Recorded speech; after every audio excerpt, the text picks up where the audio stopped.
আজকে বানাবো মিষ্টির দোকানের স্টাইলের আলুর তরকারি। দেখো, তার জন্য নিয়েছি 1 চামচ ধনে, 1 চামচ জিরে, একটা শুকনো লঙ্কা, 2টো লবঙ্গ, দারচিনি আর 3টে এলাচ। এটাকে আমি শুকনো খোলায় গুঁড়িয়ে নেব। একটু ভেজে নেব, ভেজে নিয়ে গুঁড়িয়ে নেব। এটা আমার ড্রাই রোস্ট করা হয়ে গেছে। এবার এটাকে আমি পাউডার করে নেব।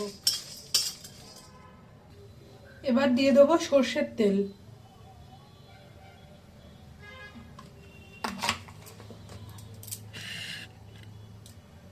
এবার আমি ফোড়নে 5 ফোড়ন দেব। 1 চামচ 5 ফোড়ন দিয়েছি। এবার দিয়ে দেবো একটা কাঁচা লঙ্কা চেরা। এবার দিয়ে দেবো কেটে রাখা আলু।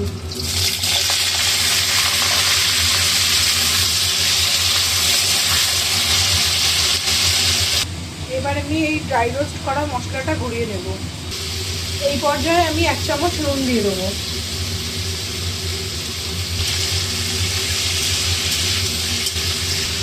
দিয়ে দেবো 1 চামচ হলুদ।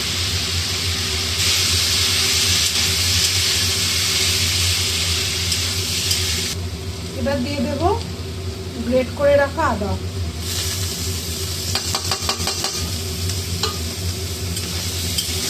আদাটা দিয়েও ভালো করে কষতে হবে।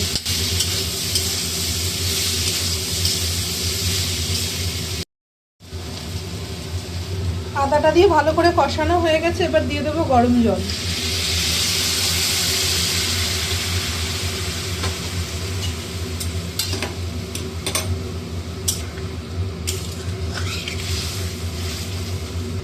এবার যতক্ষণ না আলুটা ভালো করে সেদ্ধ হচ্ছে ততক্ষণের জন্য আমি একটু চাপা দিয়ে দেবো। এবার দিয়ে দেবো 1 চামচ চিনি। এবার দিয়ে দেবো কসুরি মেথি।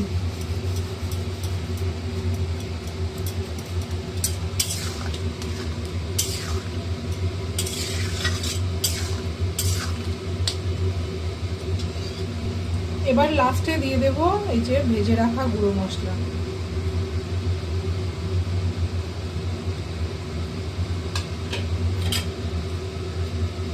অসাধারণ গন্ধ ছাড়ছে গুঁড়ো মশলাটা দেওয়ার পর। পুরো মিষ্টির দোকানের মতন আলুর তরকারি হয়েছে।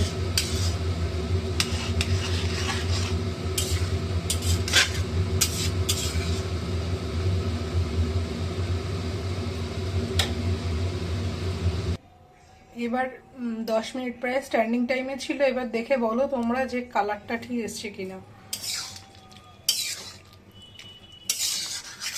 কিন্তু দারুণ গন্ধ ছাড়ছে।